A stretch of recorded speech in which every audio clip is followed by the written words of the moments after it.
nti nyame ya adom na wunya nisuade hunu na adura ba oya akoro no wagye mu no ma bia nsa akabini nyina ye de akona afiri ye so na obi aho adwe bi.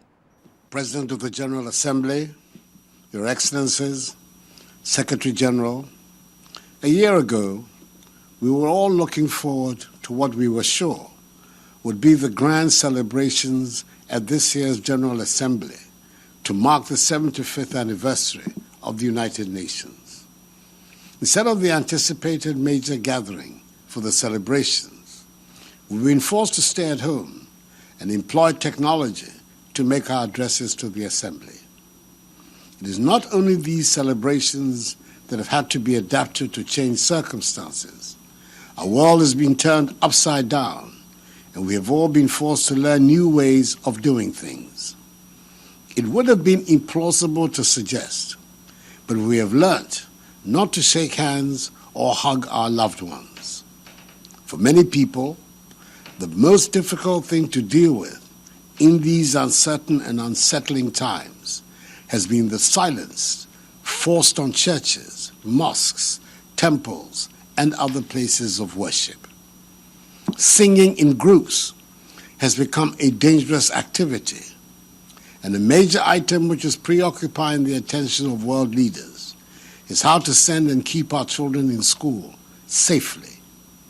All the sacred economic rules by which we have been urged to conduct our affairs in the past century have been thrown out, at least for the moment. Indeed, all our best-laid plans have turned out to be of no use when faced with the ravages of an unknown virus.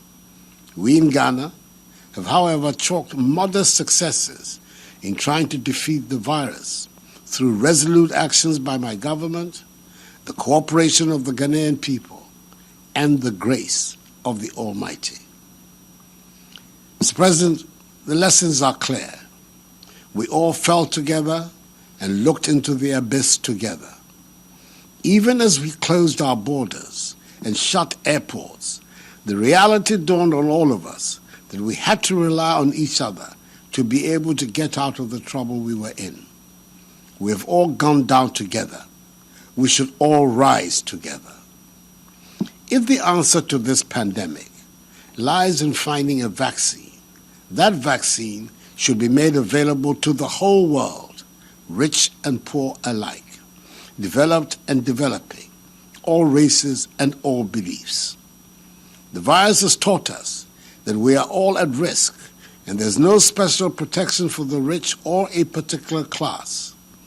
For as long as the virus exists, whatever medical solutions that might be found should be made available for all in aid of our common humanity.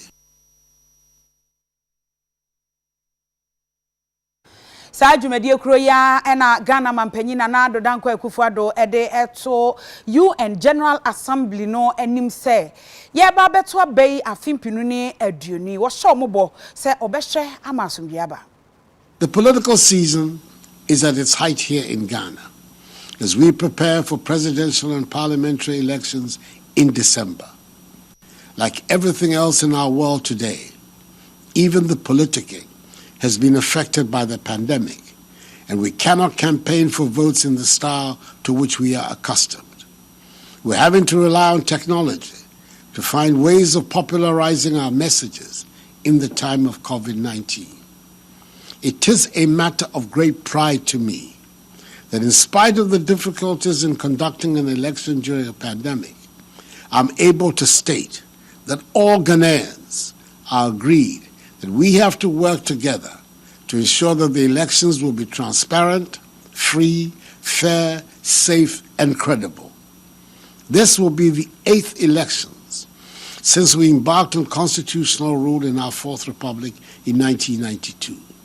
Each of the elections has seen an improvement on the previous one, and we're looking forward to this year's passing off peacefully with characteristic Ghanaian dignity. We are keenly aware of the reputation that Ghana has built as a tolerant and working democracy, and we have every intention to nurture and improve upon it. Paramount in everyone's consideration is the Ghana project, which aims to modernize all aspects of our lives and bring prosperity to our land. I have no doubts whatever that at the end of the elections, we shall be proud of ourselves, Africa will have good cause to be proud of us, and the rest of the world will find lessons to learn from us. I extend the best of luck to all of you from Ghana and look forward to a healthy and happy world. I thank you for your attention.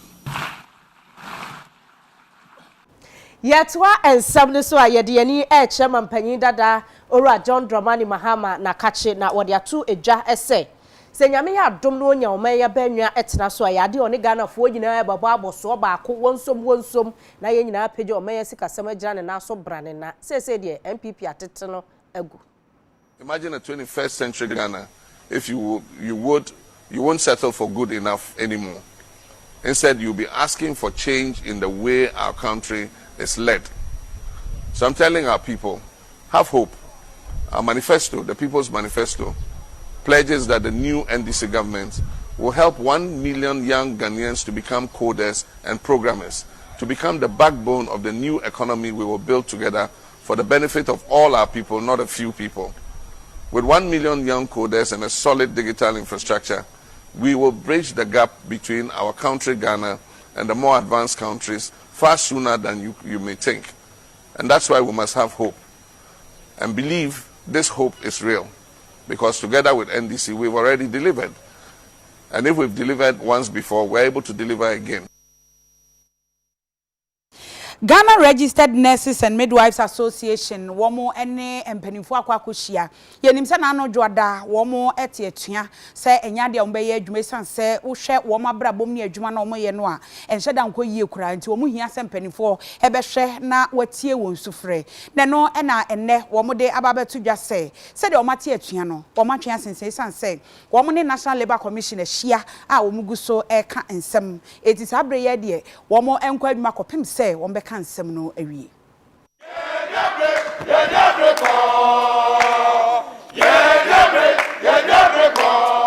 eye enra enwumre be 4:30 omude injunction formally eba office ema yeje ato ho enti ejina no so ene odo a yede do oman Ghana fo ene enidi a yede ma court no ama de ye ka enedue ni say your strike action na ye share ase eye dwoada no ye atwa san kakra na yakọ akwakohu National Labour Commission na de omo pese omo ne ye ka no yaka na ya hwe se emra omo be hye se ye nwie sa adwumadie in terms of negotiation ye be wie na emom no ye bokokọ se ne omo ankose ne ye si hwehwe ne na strike ne de ya twa san keke ye besa ba besom yesre media no oman Ghana fo omo ne nam fo ma no ntum send your employer ne ye di as nurses and midwives no ye na de ye bisa no enye bibi kese bia o yese mo ma ye uniform allowance mo ma ye rent allowance mo ma ye transportation allowance mo ma ye professional development allowance ye nuano mo gu nkrase no mo ma mo rural incentive allowance mo ye juma 24/7 mo ma mo on call facilitation allowance anioma we edoso ehuna ne de bebre your employers ne omo representatives at the facilities ne ade ehuna nko a ne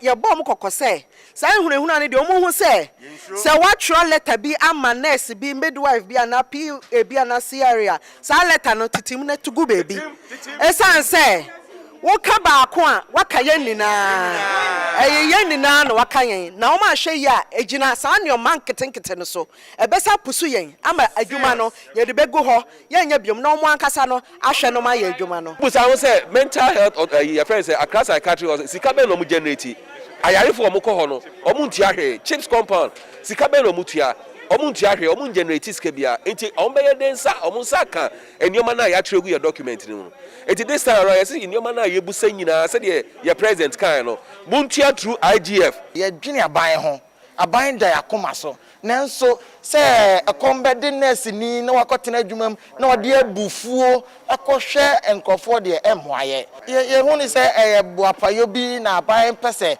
o anese for de ombeka bi ya ometi ase no entesa ye hwe every Monday no ebeka Tuesday no the health system ni ye no ejina nurse for so kase a whole of Kolebu e break it down Rich Hospital na mobo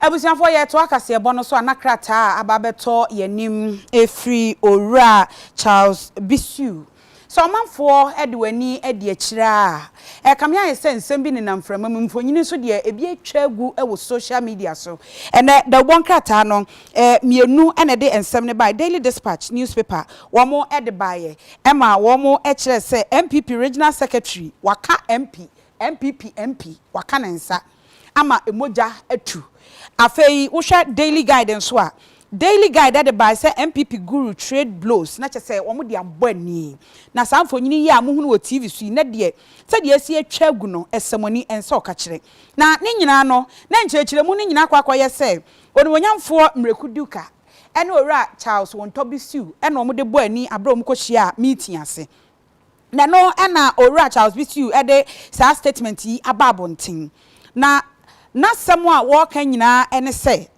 enye saa ena asem no etie sɛdeɛ yesi ete no wode wobokrata anim no enye saa ena siye na no ena owura Charles Bisiu ekyɛ sɛ onimonyamfo mrekuduka wono ena beto hye ne so na wono ankoto na so wone no ankoka wo so obia onim ono Charles Bisiu no omunim sɛ onye obia oye obi oye kikikikiki enu nti ogina saa akwanya we so na wakasa ede akire titiru MPP achitafo nyina se obi anya asem nimu onu ankasa no onye kikikiki se ye ba beto aba won pese bi bia bebe twintwa wo ma na mu ama o ma dwene afri campaign a wo mo ye enu nti party a wo som no MPP party nso wo som no akomamu enye de wo no ebenya enu nti omu etie party no enhyehyeye ene ne mra eguso no so na odi so pepepepepe enti obia emra ubedi so pepepe na mra no edi ede mawo enu nti o kire se MPP constitution article 3 section 5A hono everyone ko see 5 duties emma members no eno ene wa hyeda akeka ni nyina kire nti eno na odi so pepepe enti said ye wosi ejina wo mo article no anase MPP constitution no so no enya de a wo behwe na wababeye kikiki bia ama boni bia ba besie sanse sesei no wo mo hwe se wo mo beye campaign na nkunimdi aye wo mo dia onimpa se sesi asem ya asie wo mo ewo committee a wo mo hwe se ye twen krofo aso se bia basabasa ye bi ba ye tenase ne ye ti afane afade enti ono meka ne famu de se de omo ka ne ye fa ba akode na omo ka ono ne de ne se nye ono e na oto hye onumunyamfo mreku du kaso enu ti sa abre ye de oka na obia ate se de ensem no esi etie enti wei efiora Charles Cromwell na nabenyin onua wonto Bisiu Western Regional Secretary MPP.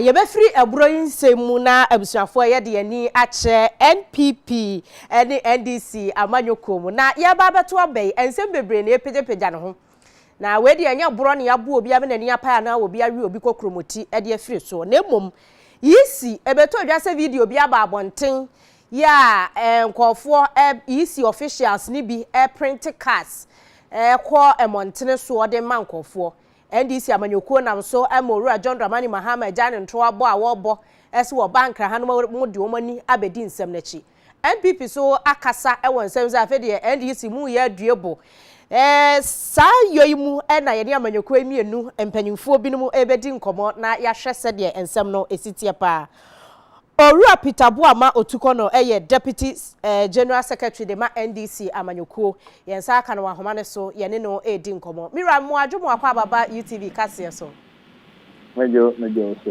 na mpacho apomu ti say yo nyame adaroma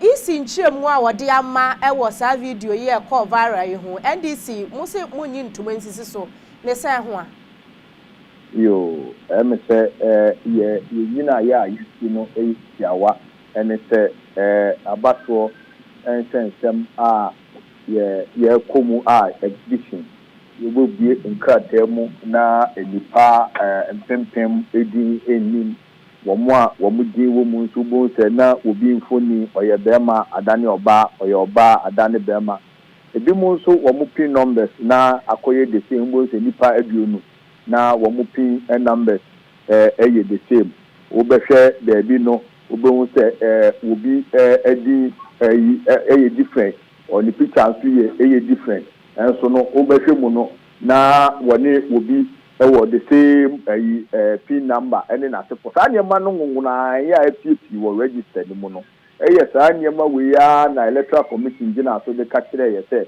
wo pe register foforo enu nti no ye nyina ye ko say tika bet 1 billion won ye di akọ compile register foforo na ya compile register foforo na problem ka ye se nti be pie ama ni pam pim nya omudi wo krata mu entini ento abadia na emu orem na ese yen amanyuko no anata amanofo a ye wo mem hanum na ese yemu ye nida ho because register same thing ene de entawantawa eba na the electoral commission nso eni ye ndi nokure na wo mu nkyere ye ne yewom mo ne political parties no kita ho die nkonkan na wo mu kwa akoche kokuamu na wo ma print voter ID card ebra ye nim pa se wo mu ne MPP fo ye kasubom bi ata kasubom na kosoa free time a ye di mensa ene ne bossman ebetra electoral commission ho ye nyina ye hu se information ni bi wo abo se duru MPP fo ho na duru other political parties fo ho na usa ekoye sa printing we wo kukuamu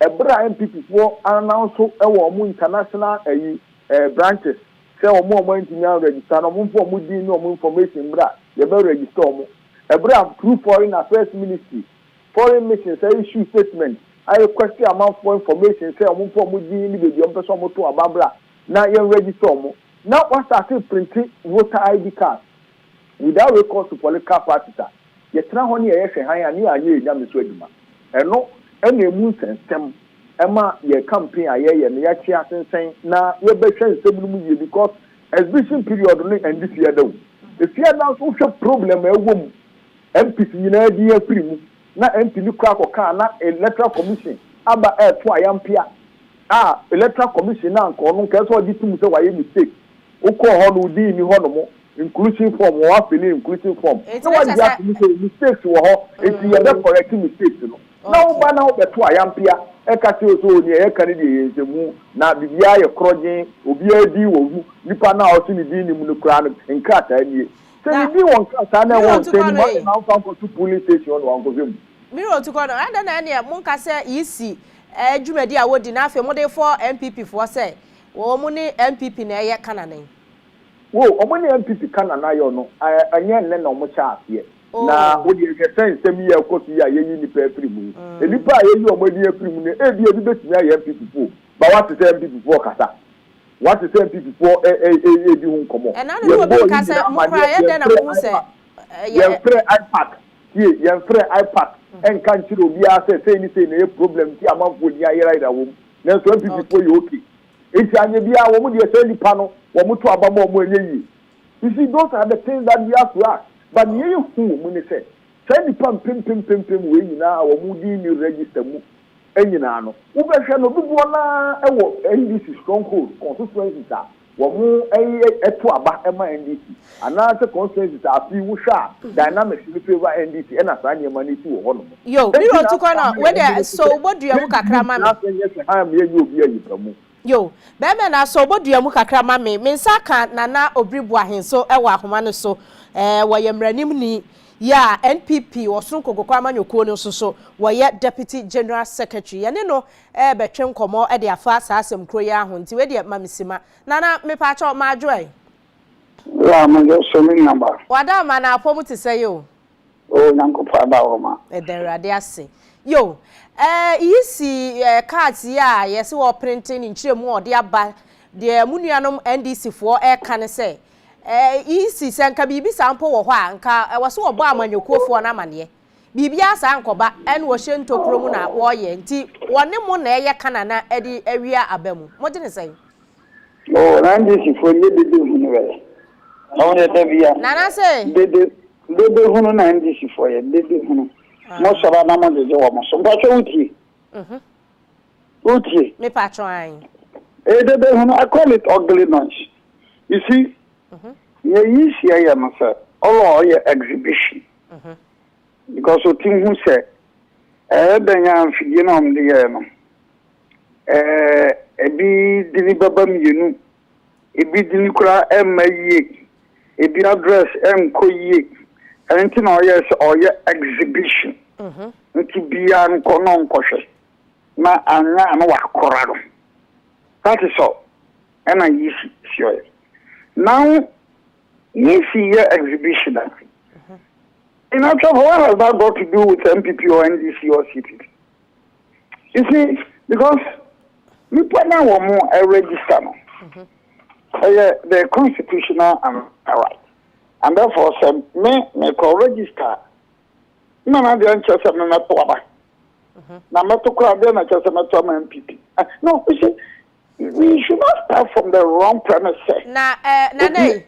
Nkofo no a say obi wo ha wakwohwe ni din wo se ni din bia ni din a apie nipa dodo bia wo polling center bi enye sa nipa no nyina unhu omudin no ene ho nkrode ba hamu as amanyoko se ye beto aba na mu hia nipa mu hia dom. No, how do you talk about sen how as nipa as amanyoko? The EC is saying say the exhibition. So that extent no. Why wo metro wudin bia ko no kohwe untimi nkwa ama app bi fa wo number bi eno card me fa test she sampa we are duly registered obi ko eni jina ma obi jini ba spellings na wrong obi akwaya double ebi kura ono ma two kuta ID card ayo the same you see well I foresaw some of these things na me registration exhibition no in order say make me I rectify these anomalies and na me registration exhibition. So what has that got to do with MPP or NDC? No, see the point is that so the people sound like corporate voter ID no. Again, and I'm for you to say MPP and NDC. But legally and constitutionally, obi ko sunline so-called register. What even Brandon so your MPP and NDC or your Ghanaian? So the EC is doing her exhibition. Now, Otokono and the NDC, they are telling us, say, EC, yes, are there. And can so about parties in money. Come on, we are reducing these things to a level of EBI, say, yes, I'm saying, because EC no one administrative. Kwana offers you an enema. The days here also TA, no bin at the days in the man. Na exhibition now or see you bin at the man. Then I'm the found 5 little person, you bin at the man. Yes, you know, say me your exhibition. Then they are making me I rectify those anomalies. Or I saw also rectification of the anomalies now. She a party in an offer to you. Come on, we need some more GNDC for me. And I will be baby say, then you say to them, Moka say, yes, in NPP account, boom, say, come here, say, see a bob money, see a mama money, and you must some. Any dear air cost winning in Amudia. Because you see, I am speaking as a lawyer. We are speaking from the legal point of view. Oh, okay. Yes, we are speaking from the legal point of view. Legal point of view, sir. You see, part of the country, you some country, or semi young exhibition. You need to buy it, and you need to man. And also, you MPP and this is even fine. And I know, that or took on me and this for us, the Nima. Ghana Constitution no okuta ID card anya so botoma party A and party B ntina so kunya card so botoma party A or party B and to be a card no kwa no anto aba anya hwe ho there's no law in this country. I want it to be stated categorically. There is no law in this country unlike some countries that as okoto aba mandatory no. As far as Ghana is concerned, there is no law. And therefore, the most important thing is that if you're not a registered voter, you cannot be voted for. Nana, ya beda ase papa ya bredi. Mun kan say we no ba lusu awie dede hunu ni ba ye dede hunu. Yo. Na ntatu say Oro tuko no. Nana obi wahin wa kire mu say ehun hia say yisi bebu obi amane e na mo aso mo lusu enti na mo pre esa. Yo, me say wa wuti na no obi wahin one clearly nti ase wa abato nsensem ehun ewo form because then kan nti ase no wa anima. Because who say electoral commission constitution no and as VI 126 no share kete say so obey any electoral activity in relation to registration so omo inform political party na political party e dey omo representative eba ho it is a one anya saade na watemra eba ne ten e na wa hello me otukono na na obi bu ahin yes, oro Peter Tukono say unim abato ho mra ebo abato ho no. I know the law. I've studied the law. I've read the law. I know the rules and regulations. Etu do kan na tasa unim na emom bunu wabu ani aguso ana. No, I'm saying say me share law. Minimum law no. Minimum legal authority say governing all these things. Catch me say enye tobe na ya be abato. It is captured in Ghana's constitution. And I know a good number of Supreme Court cases I can cite. Anything I can say you have registration of voters. Now, I will say, one can more be your registration. They reported me to the police. I get the same statement to the police. And police, you know, what is your bit in the US court? I didn't have registration on me and NDC for a court. I told them, the me a seasoned lawyer. I am telling you, sir, there will be new voters register. Otukono no kan say de hunu no amaso anim guasia fo. Nana ya ba se anyu. Ni aba ya kana eyemra enye kobe yoyo. Enye yoyo eyemra. Nana be di ubesi ha na yatoa eso yebre no enti ye awsiafo Nana Obribuahin eye mranim ni osan ye Deputy General Secretary edema Osunko Kokoko Amanyoko NPP saso na Orua Peter Boama Otukono so ye Deputy General Secretary edema Chiniye Amanyoko NDC womo ene no atwetwe nkomo afa isikata ye se wo hye ntokromu print di Amanyoko ni mienu obi agina ene na anwumre yekotie ye no ene na Akosua ye home so ento nkra tia wa busia ye ba ye beto aso